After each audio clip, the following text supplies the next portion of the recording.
Chapter 8 Final Fade In. And so we come to the end of our screenwriting confab. We've discussed many relevant topics, and while I've been writing this book and working on screenplays of my own, thank you very much. A lot has happened out here in Hollywoodland. Sequels have met with mixed success. Many pre-sold franchises did well, but some died miserable deaths. The open huge in the first week strategy, 3,000 plus theaters, even if you drop 70-80% in the second week of a film's release, still recouped a majority of most films' budgets, assuring this tactic will continue. And family films outperformed every other type of movie, a truism that was met with the resounding sound of crickets by the Zengna-suited slicksters. It's hard to be cool at the cocktail party when you make PG flicks. In short, it's more than interesting. It's a boom time, a gold rush, and the most important thing for you to know is that it's still a highly profitable business with lots of reason to invest in new talent. So here is the good news and bad news as it relates to your spec screenplay. The good news is the studios have money to buy your script, and the lack of stellar success in the pre-sold franchise arena should indicate they need you. More than ever, they must have original ideas, so buying your spec makes sense. The bad news is they attribute all their success to themselves. Shrewder marketing, better accounting, more control over how ideas get turned into movies. That's how they did it, ladies and gentlemen. God love them. Studio executive keep praying for the sun to rise, and each dawn assume it was their prayers that made it happen. But this should not deter you. If you have gotten anything out of this book, it's that selling a script has a lot more to do with thinking of your screenplay as a business plan than ever before. If you have a creative approach, you too can sell to Hollywood. And if you do, you have a bright future. A catchy logline and a killer title will get you noticed. A well-structured screenplay will keep you in the game, and knowing how to fix your script and any other script you may be presented with will get you a career. If you have mastered the demands of the job as outlined in this book, you will win at this game. But we are getting ahead of ourselves. How, you may ask, do you even get it in the door? Ambition vs. fate. Before the first class is over, invariably I will be asked the one burning question on every screenwriter's mind. How do I get an agent? Would you believe me if I told you that it's all luck? Would you call me crazy if I've advised you not to worry about it, that it will happen when it happens? Probably not, but that may be because I'm very comfortable with the subject of flow to sell myself. I personally love the business of marketing my scripts, and me. I'm not afraid to pick up the phone, meet someone at a party, and actually call them the next day if they give me their card, or final friends to give me introductions to people I think would like to meet me. I think I have something to offer. I like the business and I like meeting the people in it. And the worst thing that can happen, I figure, is that someone will say no. So here are two stories about how I got my first agents.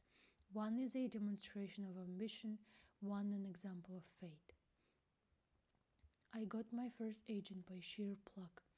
My friends and I had written and produced a TV pilot called The Blank Show, a funny parody of what was then the brand new phenomenon of cable TV. We had made it on a shoestring, and once we were done with it, we didn't know what to do. I volunteered to market it myself. I came to Los Angeles, submitted it to public access TV, and got a commitment for a day and time it would air. Then for weeks I plastered the west side, where I assumed producers lived, with flyers telling the day and time our show would be on. It finally ran on one Sunday night, and sure enough, the next day, Monday morning, I got a call from the producing partner of Bud Friedman, owner of the Improv. He loved our show.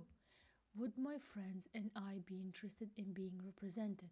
I arranged to have my gang of cohorts come to Los Angeles for a meeting with Bud, who offered to manage us there and then.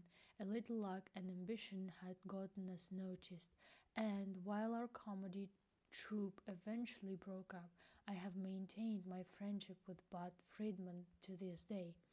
That's what working it can do, so you should always be working it. But here is where fate is better.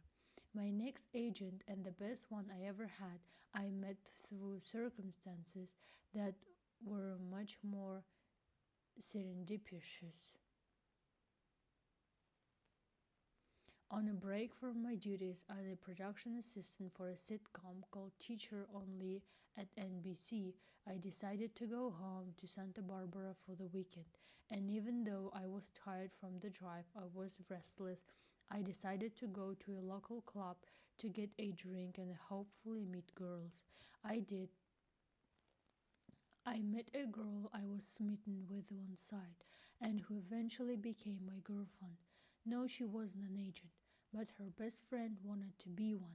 I hit it off with her too, and when she was promoted to agent at Writers and Artists, I was one of the first people she asked to be her client. I immediately said yes, and that's how I came to be represented by Hilary Wayne, all because I stopped in to have a drink at a bar. Hillary and I went on to have a fabulous relationship. She was the best agent I ever had. She made great deals for me, understood my writing and my ability to conceptualize, and she formed the foundation of my entire career. Though she herself was new to the game, she had a real knack not just for selling but also for positioning both scripts and writers in the marketplace. Hillary knew how to build careers and she built mine from scratch. Our relationship coincided with that point in Hollywood history when the spec sale was king. This was a time when studio heads would knock themselves out to take a virgin script away from another studio. They'd bid the price up into the millions to do so, and Hillary was a master at setting up these grudge matches, pitting executive against executive and engineering sales that became the headline on next day's front page of Variety. What I had found in Hillary was not just an agent, but a partner. What made it work was that we were on the same wavelengths. We were both hungry to succeed and went out of our way to respect the marketplace and deliver to it what we thought it needed. We read the tea leaves. I went back and made product, and she sold the product, and we made millions of dollars doing it. Hillary passed away in 1998, or I would still be working with her, and I often wonder what she would make of the business today. The landscape has changed, and the spec sale fever is no longer what it was, but Hollywood still needs good ideas and good writers. No matter how you find your way in this maze, you must be bold, and you must find your own Hillary Wayne because you can't do it alone. It's one thing for me to tell you my tales. It's another to ask what I would do if I were starting out again or if I wanted to find new representation and sell myself from scratch today. I am lucky. I don't mind getting out from behind my computer and meeting people. Not every one of you is like that. As writers, we tend to be insular, introverted, and introspective. But if you want to sell your script, you have to sell yourself. And I say this is in the most healthy and positive sense. There is no crass salesmanship involved if you are genuinely interested in your subject, and if you seek out people to be partners in this game whom you can help as much as they can help you, then it's mutually beneficial. That's always been my attitude anyway. So maybe I can plant a few positive visualizations in your brain and you can see yourself following through on a few of them. Because being a talented screenwriter and writing even the most perfect script is only a small part of what will be needed to get you where you want to go. You will need to get out of your workroom and mingle. You will have to put on a clean shirt and shine your shoes and smile. Preparing the field. Like any well plotted story with a hopefully happy ending, you must make a plan and follow it step by step. Here's what you've got. You've got you, a screenwriter with an X number of scripts to your credit, varying degrees of success in selling them, and a great big crush on movies and movie makers. You've got your product, your best screenplay, and several pitches, even if they're for screenplays you've already written. And if you've followed the advice of chapter 1, your loglines and titles are killer and ready to go. You've even got a rough idea of what you need next. An agent who will help you sell these projects and producers who will either buy them from you or go into partnership with you to get these projects set up, sold, and made into movies. If you don't have that list, start making one. Go on the internet and check out the Hollywood Creative Directory, 3whcdonline.com. If you feel like shelling out $50 or so, get a copy. You should. Read that thing and get to know it. Production companies, contact names, fellow writers, and producers with projects in your genre is the place to start.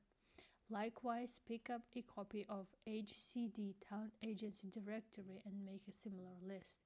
Include agents at big agencies and small who like the same movies you like. And now you must start being really clever. That soul-eating first contact, you can contact anyone by letter. You can camp out on doorsteps and stalk your victims. You can produce the blank show and get it on LA public access and wait for the phone to ring. But whatever your method, slowly and surely you must introduce you and your product to them. In my opinion, making it about you first is the key. Making it personal, letting them meet you and know you is the best way to make the introduction to your work. My genius agent Hillary always said, and it should be on a plaque in the Hall of Fame. Every sale has a story. The story is you. But how are you going to get that story told to the people on your list? Well, in person is better than a phone call. A phone call is better than a query letter. A query letter is better than an email. And an email from a stranger is usually when I push delete on my computer unless I've been forewarned that it's coming or it can do something for me today. The key to all of this is to think so much about your immediate goals but your long-term ones. Sure, you need an agent right now, but you also need to build a reputation. If you're lucky enough to have a career, you will be bumping into these people again and again for years. So try not to burn any bridges, or at least try not to burn them all the way down. Be nice, be considerate, be helpful, be upbeat. But keep knocking on doors and showing your face. Try to put yourself in the shoes of everyone you speak to. What is it that they want? How can you make dealing with you easier on them? And what are they going to get out of the interaction that will make meeting you worth their time? One of the golden rules is it's easier to get an agent when you have a deal that needs closing. And it's also easier to pitch you if someone has already bought something from you. This is why I always recommend that if any legitimate entity wants to option your screenplay even for little money and no one else has offered you anything, grab it. I can't tell you the value of having someone go first and having projects in process, no matter how minor in terms of money upfront. Tells others you don't have the plague. It also gives you something to talk about when you meet new people. So now you know what you're selling and whom you want to sell to. But how can you make your proposal different?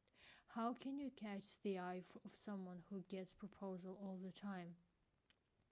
Would you blanch if I told you it was just a matter of turning the crank again and again until something happens? Because that's all it takes. Just keep turning the crank.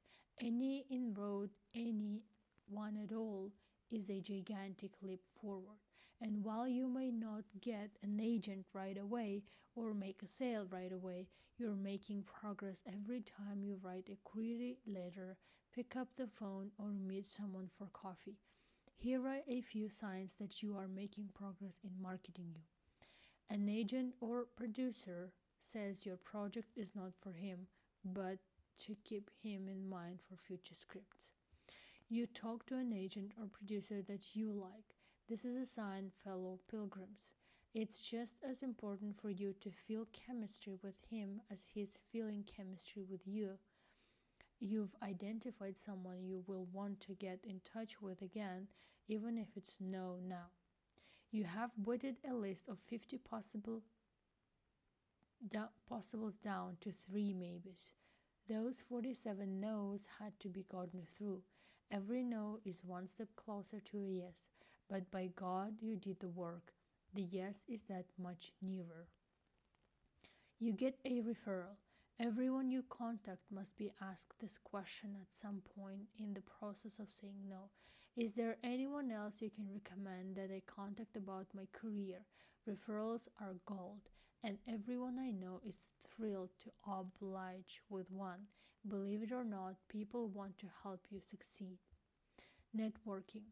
When the agent and producer road has been thoroughly sifted through, where else can you go to get help? It's who you know, damn it. So how are you going to reach out? Well, these things can be done even without an agent. Film festivals, there is one in your town or somewhere close enough to attend. Go there. Get business cards, pitch your script, hear other pitches. A contact is a contact, and every person you meet knows 30 other people. Keep in touch, post festivals, and ask for referrals. Figure out how you can return the favor. Ask how you can help with their projects. Classes. Go where other screenwriters go, but also go where aspiring producers go. Near me at UCLA, there is a producers seminar every semester. What a great place for a writer to go to meet the next wave of young hotshot producers in town. The local university in your town probably has similar courses. Screenwriting groups. There are lots of these online as well as in local communities, and I belong to one of the best, a savvy little bunch of scribblers called the Screenplayers. 3wscreenplayers.net. These are bands of screenwriters pooling their resources to help themselves and each other. If the group is set up right, one of you will be a comedy maven, another a devotee of horror, etc. Maybe one knows a producer who can't help him but can help you. If you don't know of any groups, check out the net or start one yourself. Become an expert. You like movies so much, well, start reviewing movies. Do it in your local paper or online. The career of director-writer broadly restarted in this way. Likewise, Francois Truffaut. At some point, someone realized these two guys knew what they were talking about and gave them a chance to make their own films. By becoming critics, they had a platform from which to be heard, And when the time came to put their money where their mouths were, they were ready with their own scripts and projects. Come to Los Angeles. Whether you come out for a week or a lifetime, LA is where the business is. So what are you doing living in Dubuque? If I were starting all over again, I would come to LA and get any job, preferably one as a script reader. I would read as many scripts and make as many contacts as I could while keeping my screenwriting going on the side. If I could only come out for a week, I would be available for as many meetings as possible with producers, industry get togethers at SAG, DGA, WGA, and be ready with my bio, business card, sample scripts, treatments, and photos so they remember my face. What's stopping you? You.com. Though I have not tried this road, not yet anyway, how about starting a website all about you and your career? Put up your photo and bio, list scripts in progress, treatments, and sample pages that are available to download, and even details of deals in progress with referrals to those you're in business with their permission, of course. You.com is a great thing to reference and put on a business card. You want to know who I am? Check out my website. Don't try this at home. Knowing what to do is as important as knowing what not to do. Here are a few things that people advise that they think are less beneficial. Remember, the key ingredient in marketing yourself is to meet people face to face if possible, so the following seem like busy work to me. Screenplay contests. This is something I'm going to get skewered for, but I just have to say it. I think screenwriting contests are a colossal waste of time. It's a trend that's been springing up of late, and many writers live and die by the results, waiting by the phone or the mailbox to see if they made it to the top 10 tier, whatever that is. I have one word for such activity: stop.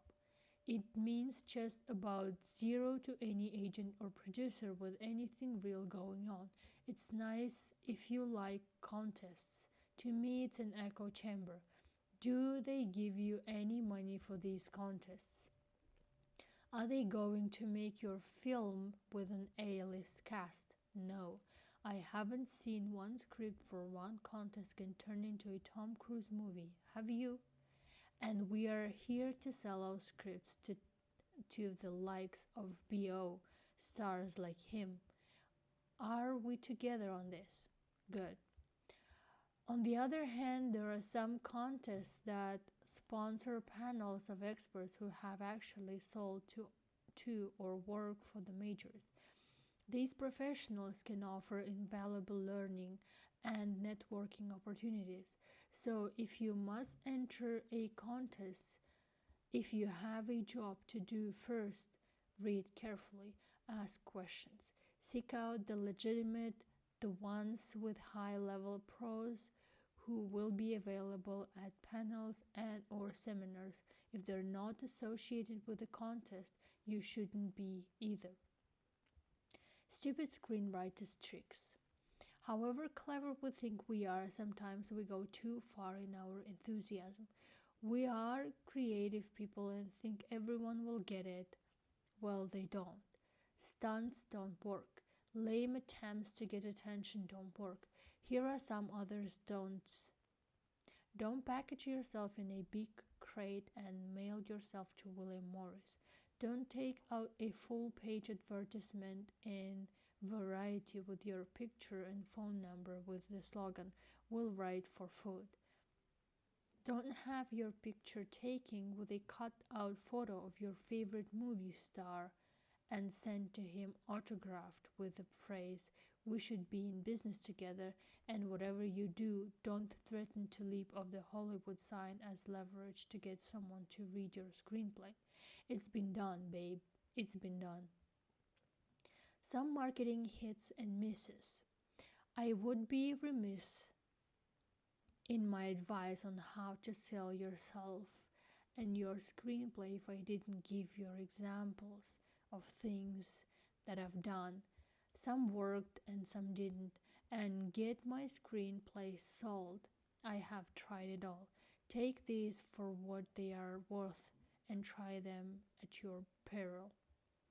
In this area of specialty pitches, I can tell you some good stories, including doing so well in one meeting with my longtime friend and co-writer, the fabulously funny Tracy Jackson, that producer David Permit flew us to New York the next day to pitch our idea to Howard Stern. You hear of these amazing presentations. Some producers and writers are better at it and more successful than others, and they're certainly fun to know about. One of the best at its producer David Kirshner, Chucky and American Tail. David has made it his personal specialty to be able to line up pitch meetings at the top studios and really put on a show. When David had the rights to the 50s TV series Leave It to Beaver and went into Universal to pitch the movie, he brought a surprise guest. During David's pitch, there was a knock at the door, and Barbara Billingsley, the original Mrs. Cleaver, came in to serve executives milk and cookies. David took his pitch to exactly one studio deal. For his pitch to Disney to sell the Bette Midler movie Hocus Pocus, David creates a spooky, effects-laden coven complete with actresses dressed as witches to enhance the mood. In this atmosphere, David wove his own selling spell. By the time he was done, the Disney execs were bewitched. Deal. Maybe the king of the logline working today, the man with 1,000 pitches at his command, is producer Bob Cosberg. Bob makes a sale or two every month. He's amazing, working with writers on ideas of his own, and there's too he can conceptualize better than anyone in the business and can weed out the clunkers from the winners with lightning speed. Every time he walks into the room, he has a new one to pitch. Deal. I too have done specialty pitches. The one I remember most was a hilarious failure. My first partner, Howard Perkins, and I had a movie idea called Big Girl on Campus, which was basically Tootsie Goes to College. Howard volunteered to do the pitch dressed as a woman in full makeup and outfit just to get the idea across that it was possible. And as great as Howard looks in a dress, we didn't sell BGOC. No deal. Howard did, however, get asked out at Disney. I have had success with specialty marketing. During the spec sale frenzy of the early 90s, the buzz surrounding any Virgin screenplay that was on the blog for sale was huge. Word that a new script was going out to the town started days and weeks beforehand. The script was tracked by development execs, and their bosses often yelled and screamed, demanding to be put on the list. In this atmosphere, making your script sale special became a fad. For the sale of a script called Ticking Man, ticking clocks with alarms all set to the same time were sent out to executives prior to getting the script. The alarms went off all over town at the moment messengers arrived with the script.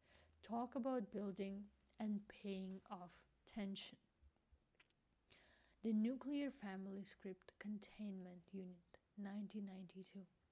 When Jim Hagen and I were ready to send out our spec script, Nuclear Family, we decided to package it in artificially designed radioactive script containment units, into which we stuck the script as our way of setting the mood. We made 20 of these from materials we bought at an army surplus store.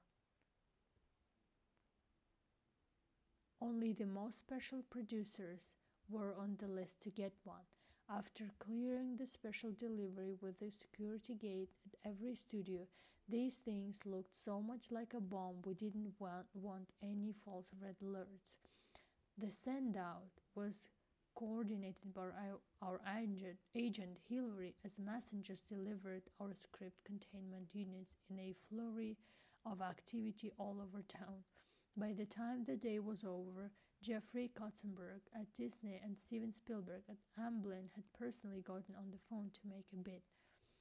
A year or so later, Colby Carr and I stuffed several dozen kids' backpacks with $1 million in play money for Hillary to send out black check. Basically, the storyline of the script in a finely made 3D souvenir. Each of these specialty presentations resulted in $1 million sale, and headlines in Variety the next day noted the marketing innovations and the bidding war both inspired. For our part, we always devised these because we were genuinely enthusiastic about our script and wanted to get the reader in the mood, just like a good marketing campaign gets a nationwide audience in the mood to see a summer blockbuster. It's a truism that the easiest people to sell are salesmen. I am a sucker for a great campaign of any kind, and so are the executives in Hollywood. They like a good show as much as the next person and are more likely to applaud the effort. Besides, we had a ball doing it. Of course, this kind of marketing is old hat now. No one does these little tricks anymore. It's doubtful this type of selling will come back. Too many scripts that were bought did not get made, and the spec script craze has died. Studios nowadays don't like to be that out of control when it comes to bidding on scripts, so they don't get into bidding wars as often or as eagerly as they used to. But it was fun while it lasted. Who knows what the next innovative tactic will be, via the internet maybe, to get the attention that will set your script apart in the crowd. After all, this is a business that still likes special effects, surprise, and showmanship. It is what it is. Okay, last words on the entire subject. I am a little teary because about ending this book. It's been fun to write, and I hope that in some way it's been helpful to you. I have been honored to be a part of this business from the time I was a very little kid. I've had great adventures, lots of truly creative moments, and met some of the most amazing people. It's been a great ride. I've also been faced with terrible self-doubts and self-recrimination. You get bumped in this business and want to throw in the towel from time to time. But if it's in your blood, like it's in mine, you learn to persevere, and you get as much education from failure as success. If you keep trying to stay focused, you can have any prize in the firmament. All you have to do is keep working at it. Have a great attitude and know what today just might be the day. Right before Colby Carr and I ever sent a script out, gave it to our agent, or to the producer, we had a little saying to take the sting away. We knew that we had done our best. With Colby, as with all my writing partners, we work hard for the money, and we are harder on ourselves than any critic could possibly be. Just before we dropped that script in the mail or surrendered it to the messenger, Colby and I would say, it is what it is. That phrase means that certain artistic projects, when combined with the need for those projects to make a profit, are penned in by demands that you must meet. If you meet them satisfactorily, if you've done your job, if you've covered yourself from every angle, if you've met every criteria and done so creatively, that's all you can do You've done your best. The rest is fate. It is what it is. The business is what it is too. And while I often rebel against it or try to bullhead my way past it, there is no way around it. They, meaning the people who run the studios and make the decisions, do all kinds of things that drive creative people like us mad, but they are in charge. Yes, they buy into someone's heat and ignore others, more talented who are unknown. They often don't read scripts thoroughly, and they are more interested in the headline and the opportunity you present than your growth as an artist. But that's the nature of business. It is what it is. You must find a life within the confines of it is what it is. This is where your skills as a bullhead will save your both you and your sanity. And while I've made fun of this trait throughout this book, I do it as a means of challenging you to be more so. Whatever you do, don't stop being a bullhead. The powers that be can take away a lot of things. They can buy your script and fire you or rewrite it into oblivion, but they can't take away your ability to get up off the mat and come back swinging, better and smarter than you were before. Most of all, you must try to find the fun in everything you write, because having fun lets you know you're on the right track. So that when you write those two dazzling words, fade in, the 100th time, you're as excited as you were when you wrote them the first.